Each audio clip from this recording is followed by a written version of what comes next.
Hello students, हम कर रहे हैं कॉर्पोरेट अकाउंटिंग। कॉर्पोरेट अकाउंटिंग के अंदर हमारा चैप्टर नंबर 4 चल रहा है जिसका नाम है issue of debenture. Issue of debenture का आज का लेक्चर नंबर 6 है। ठीक है, लेक्चर नंबर 6 के अंदर हम पढ़ने वाले हैं, समझने वाले हैं आज के लेक्चर के अंदर इंटरेस्ट ऑन डिबेंचर। देखो, मैंने पहले ही आपको इशू ऑफ डिबेंचर के अंदर बताया था कि डिबेंचर जो होते हैं वो क्या होता है, एक तरह का लायबिलिटी होता है ना। इसको हम नॉन करंट लायबिलिटी के अंदर, बैलेंस शीट की बात कर रहा हूँ, बैलेंस शीट में जो हेड नंबर 3 होता है उसका नाम होता है non current liability. Non current liability के अंदर ए पॉइंट जो होता है लॉन्ग टर्म बोरोइंग, उसके अंदर दिखाते हैं, क्योंकि डिबेंचर का अमाउंट जो होता है वो लोन होता है, एक लायबिलिटी होती है। तो आप अगर लोन लोगे तो कंपनी अगर लोन लेगी डिबेंचर इशू करके पब्लिक से या बैंक से, तो फिर इंटरेस्ट तो पे करना ही पड़ेगा ना। तो वो इंटरेस्ट कंपनी के लिए तो एक्सपेंडिचर हो गया, ये तो सिंपल है। लेकिन यहां पर इनकम टैक्स का मामला आ जाता है। बाकी कोई प्रॉब्लम नहीं है, इंटरेस्ट अकाउंट डेबिट कर देंगे टू डिबेंचर होल्डर या टू बैंक कर देंगे।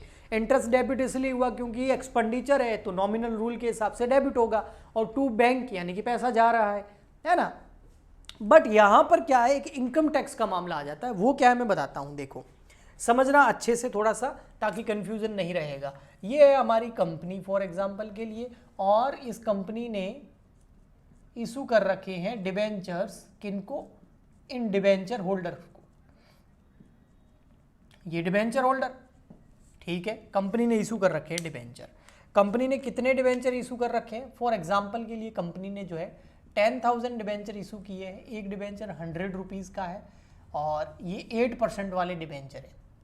इसकी इंटरेस्ट की रेट मान लेते हैं 10% या 12% कर देता हूँ, 12% डिबेंचर्स। इस पे इंटरेस्ट कितना दिया जाना है, 12%, और ये टोटल कितना हो जाएगा, ये हो जाएगा आपका 10 लाख रुपए। तो 10 लाख का 12% कितना हो गया, 1,20,000 रुपये per month, per annum company को इंटरेस्ट पे करना है, किनको, डिबेंचर होल्डर को। आ गया समझ में, इसमें तो इतनी बड़ी कैलकुलेशन है नहीं। तो देखो अब यहां पर ये चीज है कि ये जो इंटरेस्ट है, ये इंटरेस्ट कितना हुआ, इंटरेस्ट हो गया पर एनम की बात करूं तो 10 लाख का 12%, क्योंकि ये इंटरेस्ट की रेट होती है जो डिबेंचर के आगे लिखी होती है। तो ये 0 0 0 0 12 मतलब 1,20,000 रुपये हो गया ये आपका टोटल इंटरेस्ट। अब ये इंटरेस्ट जो है 1,20,000, ये कंपनी के लिए क्या है, एक्सपेंसेस, तो कोई प्रॉब्लम नहीं है। लेकिन इन डिबेंचर होल्डर के लिए ये इंटरेस्ट क्या है, मुझे बताओ, ये इंटरेस्ट क्या है जो 1,20,000 का है। डिबेंचर होल्डर के लिए तो इनकम है ना, और जहां इनकम होती है वहां इनकम टैक्स लगता है।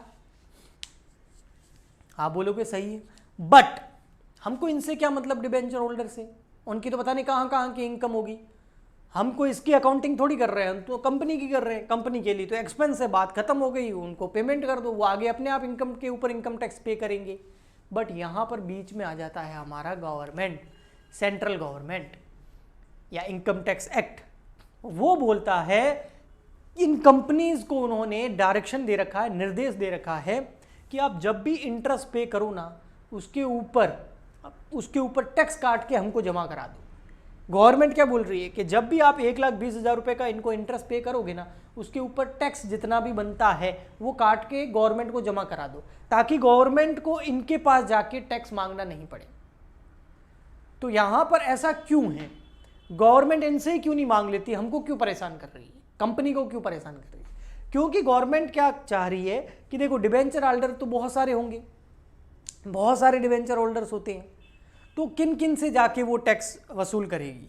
इससे अच्छा आप एक साथ इंटरेस्ट पे कर रहे हो ना सबको, तो टोटल जितना भी इंटरेस्ट है उसके ऊपर टैक्स काटोगे, जमा करा दो, तो इसमें कंपनी का तो कुछ लगा नहीं, और इनकी टैक्स की वसूली पहले ही हो गई।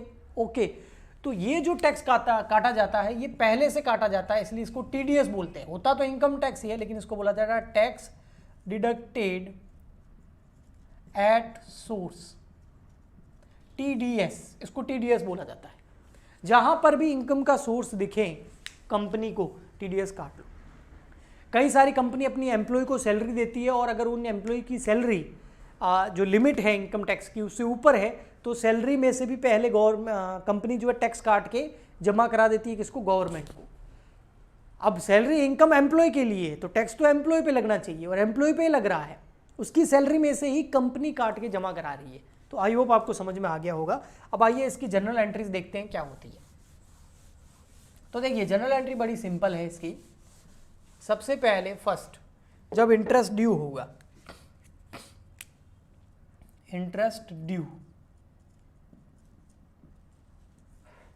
अब इंटरेस्ट ड्यू कब होगा? ईयर एंड पे ही होगा। मान लेते ईयर एंड हो रहा है 31 मार्च 2022 को, तो इंटरेस्ट ड्यू होगा तो इंटरेस्ट एक्सपेंस है तो इंटरेस्ट अकाउंट डेबिट। आप चाहे तो इसको जनरल का फॉर्मेट बना के भी कर सकते हैं और वैसा ही करना चाहिए। एग्जाम में क्वेश्चन आता है तो जनरल का फॉर्मेट बनाना ही है आपको। यहाँ पर मैं सिंपल करा रहा हूँ आपको। तो interest account debit to interest कितना 1,20,000, लेकिन ये ड्यू हुआ है, अभी तक पेमेंट नहीं हुआ है, तो एक लायबिलिटी जनरेट हो गई कि ये इंटरेस्ट किसको देना है? ये इंटरेस्ट हमको देना है डिबेंचर होल्डर को। तो लायबिलिटी जनरेट हो गई ना कि डिबेंचर होल्डर को पैसे दिए नहीं है, देने हैं, पर सारे नहीं देने हैं। इसके ऊपर गवर्नमेंट बोल रही है भैया टीडीएस काटो, टैक्स डिडक्टेड एट सोर्स, जो कि इनकम टैक्स होता है वो काटो। तो कितना काटना है? तो टीडीएस हमेशा इंटरेस्ट के ऊपर लगता है, क्योंकि कमाई ये है ना उन लोगों के लिए, डिबेंचर होल्डर के लिए। तो मान लेते हैं 1,20,000 का 10% टीडीएस काटना है। गवर्नमेंट ने टीडीएस की आपको रेट दे दी 10%, तो 1,20,000 का 10% हो गया 12,000। तो 12,000 तो गवर्नमेंट को जमा कराने हैं। तो डिबेंचर होल्डर को अब कितने देने हैं? 120 थोड़ी देंगे, 12 तो गवर्नमेंट को दे दिए, तो पीछे कितने बच गए? 1,08,000 रुपये। ये किसको दे देंगे हम? डिबेंचर होल्डर को। ये हो गई एंट्री। फिर नेक्स्ट एंट्री, अब हम क्या करेंगे? पेमेंट करेंगे। तो सबसे पहले टीडीएस का पेमेंट कर देते, आ जाओ। TDS paid. जैसे ही टीडीएस पे करेंगे, टीडीएस नाम की जो लायबिलिटी ये खत्म, क्योंकि क्रेडिट है ना, लायबिलिटी क्रेडिट होती है। एसेट लायबिलिटी का रूल तो आपको पता ही होगा, मॉडर्न रूल बोलते हैं जिसको। तो TDS account debit to bank, ये टीडीएस गया कितना? 12,000। फिर अब इंटरेस्ट पे कर दो, तो 31 मार्च 2022 को हम पे कर देंगे इंटरेस्ट, यानी कि डिबेंचर होल्डर को पेमेंट कर दो इंटरेस्ट का। थे तो 1,20,000, लेकिन कुछ टैक्स काट के दे दिया गवर्नमेंट को, तो पीछे बच गए 1,08,000। ये डिबेंचर होल्डर यहाँ पर क्या है? क्रेडिट है ना, तो उसको क्या कर देंगे हम? डेबिट। तो यहाँ हो जाएगा debenture holder account debit to bank 1,08,000। और जब भी ईयर एंड होगा, तब ये जो इंटरेस्ट है ये कंपनी के लिए एक्सपेंस है, तो ईयर एंड पे हम बनाते हैं फाइनल अकाउंट। तो ये इंटरेस्ट कहाँ ट्रांसफर हो जाएगा? पीएनएल अकाउंट के अंदर। तो interest transfer to PNL, interest transfer to PNL account. तो ये एंट्री क्या हो जाएगी? Interest account debit. Interest debit होगा? नहीं, डेबिट तो पहले से ही है, इसको राइट ऑफ कर रहे हैं ना, पीएनएल में ट्रांसफर कर रहे हैं, तो इंटरेस्ट हो जाएगा क्रेडिट। इंटरेस्ट डेबिट कितने से था? 1,20,000 से, तो क्रेडिट भी 120 से। और डेबिट क्या हो जाएगा? स्टेटमेंट ऑफ पीएनएल, या फिर पीएनएल अकाउंट बना रहे हो तो पीएनएल अकाउंट 120। ये हो गई एंट्री। लेकिन क्वेश्चन में ध्यान रखना, ये एंट्री तो ईयर एंड पे ही होती है ओनली, लेकिन अगर आप इंटरेस्ट का पेमेंट मंथली, क्वार्टरली या हाफ ईयरली कर रहे हो तो ये वाली एंट्रियाँ बार बार होगी, ये तीनों।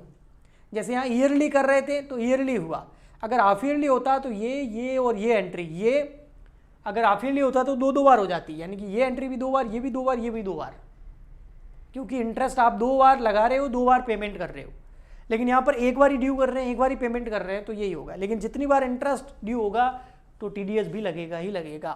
तो ये सिंपल सा कॉन्सेप्ट था इंटरेस्ट ऑन डिबेंचर का, टीडीएस का। सो अब हम कॉर्पोरेट अकाउंटिंग के नेक्स्ट चैप्टर की ओर बढ़ेंगे।